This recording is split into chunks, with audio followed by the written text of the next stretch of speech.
नमस्ते। नेपालको सम्पत्ति कानूनको बारेमा बुझ्न चाहनुहुन्छ? आज हामी हाम्रो घर जग्गा, गाडी वा अरू कुनै पनि सम्पत्तिको स्वामित्व र अधिकारसँग जोडिएका नियमहरूलाई एकदमै सरल भाषामा केलाउनेछौँ। ल, एउटा सामान्य तर निकै गहिरो प्रश्नबाट सुरु गरौँ न है। कुनै चीजको मालिक हुनुको साँच्चीकै अर्थ के होला? यो प्रश्न सुन्दा जति सजिलो लाग्छ नि, यसको कानूनी पक्ष उति नै जटिल छ र यसले हाम्रो जीवनमा हरेक दिन असर पारिरहेको हुन्छ। आजको हाम्रो यात्रा कस्तो रहनेछ त? हामी पहिले सम्पत्ति कानूनको परिचयबाट सुरु गर्नेछौँ, त्यसपछि सम्पत्तिका प्रकार, स्वामित्वका विभिन्न धारणाहरू अनि नेपालमा सम्पत्ति कसै हस्तान्तरण हुन्छ भन्ने कुरा हेर्नेछौँ र अन्त्यमा यी सबै कुराको महत्त्व के छ भनेर पनि छलफल गर्नेछौँ। त्यसो भए सुरु गरौँ पहिलो खण्डबाट, सम्पत्ति र कानूनको परिचय। यहीँबाट नै हाम्रो आर्थिक अधिकारको जग कसरी बस्छ भन्ने कुरा स्पष्ट हुन्छ। सम्पत्ति कानून भनेको आखिर के हो त? सोझो भाषामा भन्नुपर्दा यो एउटा यस्तो कानूनी व्यवस्था हो जसले कुनै पनि व्यक्तिको चल र अचल सम्पत्तिसँग जोडिएको अधिकार र दायित्वलाई नियमन गर्छ। मतलब कसले के कुरामाथि हक जमाउन पाउँछ, कसरी प्रयोग गर्न पाउँछ र कसरी अरूलाई दिन पाउँछ भन्ने कुरा यही कानूनले तोक्छ।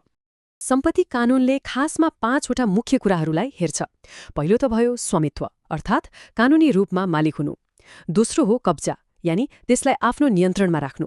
त्यसपछि आउँछ त्यसको उपयोग, हस्तान्तरण र सबैभन्दा महत्त्वपूर्ण कुरा, यदि कुनै विवाद भयो भने त्यसको समाधान र संरक्षण। यिनै कुराहरूले हाम्रो सम्पत्तिलाई सुरक्षित राख्छन्। ल, अब लागौँ सम्पत्तिका प्रकारहरूतिर। सम्पत्तिलाई विभिन्न तरिकाले वर्गीकरण गरिन्छ, जसले गर्दा यससँग जोडिएका नियमहरू बुझ्न सजिलो हुन्छ। सबैभन्दा प्रमुख वर्गीकरण भनेको चल र अचल सम्पत्ति हो। चल सम्पत्ति भनेको नामले नै बताउँछ, एक ठाउँबाट अर्को ठाउँमा सार्न सकिने कुराहरू, जस्तै हाम्रो गाडी, सुनचाँदी वा नगद पैसा। अर्कोतिर अचल सम्पत्ति भनेको सार्न नसकिने कुराहरू हुन्, जस्तै जग्गा र त्यसमा बनेको घर।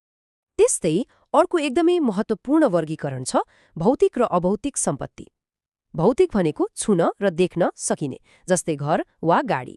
तर आजको समयमा अभौतिक सम्पत्तिको महत्त्व झनै बढ्दो छ।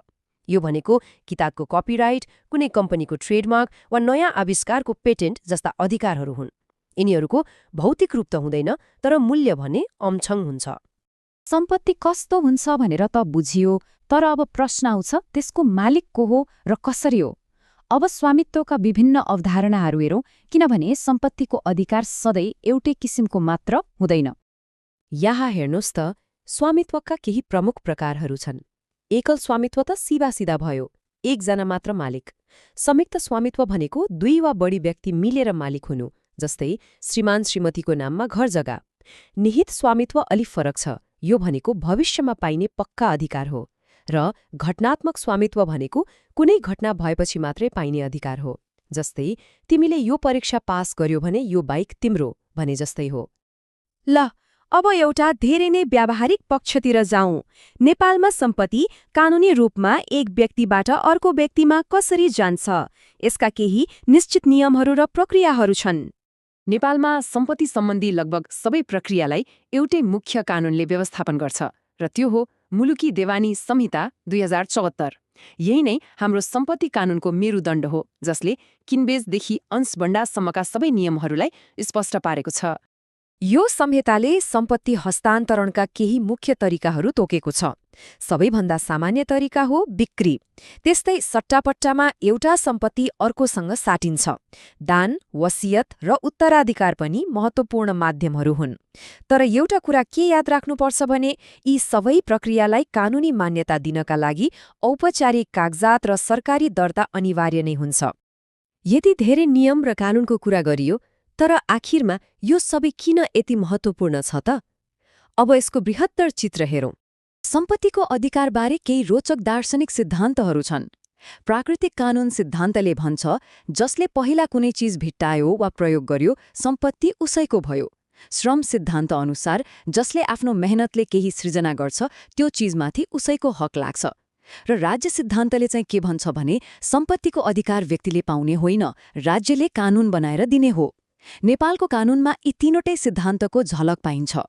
र यो भनाइले सबै कुराको सार बताउँछ। सम्पत्ति कानूनले व्यक्तिको आर्थिक सुरक्षालाई बलियो बनाउँछ र सामाजिक स्थिरता कायम राख्न मद्दत गर्छ। यसको सोझो अर्थ के हो भने जब मानिसहरूलाई आफ्नो सम्पत्ति सुरक्षित छ भन्ने विश्वास हुन्छ तब मात्र उनीहरू लगानी गर्न, व्यवसाय गर्न र देशको विकासमा योगदान दिन अघि सर्छन्। र अन्त्यमा एउटा गहिरो प्रश्नमाथि सोच्दै आजको यो छलफललाई टुङ्ग्याउँ, कुनै पनि समाजको सम्पत्ति सम्बन्धी नियमहरूले त्यो समाजको भविष्य र त्यहाँका मानिसहरूको जीवनलाई आखिर कसरी आकार दिन्छ? यसको जवाफले कुनै पनि देशको आर्थिक विकास र सामाजिक न्यायको बाटो तय गर्छ।